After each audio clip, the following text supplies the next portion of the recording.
घोटकी में वोट जे क़ौमी ॾियारे ते ज़िले इलेक्शन कमीशन पारां इलेक्शन कमीशन में ऑफिस में सेमिनार करायो वियो, जंहिंमें मर्दनि सां गॾु औरतुनि बि वॾे अंग में शिरकत कई। इन मौक़े ते सेमिनार में district election commissioner Imran Ahmed Shaikh, NADRA जे डायरेक्टर ज़ोनल ज़फर रहमान अवान, समाजी तंज़ीम जे अॻवान अली हसन महर, पीपी अॻवान कामरेड ककुराम, रईस अकबर दायो, मासूर अॻवान नसीर अहमद खावड़, गुलाम मोहम्मद संदीलो, अयाज लाखो, हसन अली गबोल ऐं ॿियनि ॻाल्हाईंदे चयो त वोटिंग जी अहमियत खे उजागर करण जी सख़्त ज़रूरत आहे। वोटिंग हिकु क़ौमी फ़र्ज़ु आहे जेको हर मर्द ऐं औरत लाइ लाज़मी आहे। हिकिड़ो ई वोट असांजो क़ीमती आहे।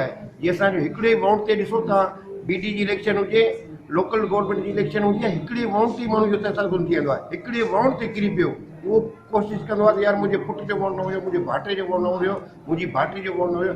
जी मां इहे तव्हांजे तवसन सां, तव्हांजे नुमाइंदनि जी ॿारनि जी तवसन सां इहो मुतालबो कयां थो त हर माण्हू खे खपे त वोट दाख़िल करायो।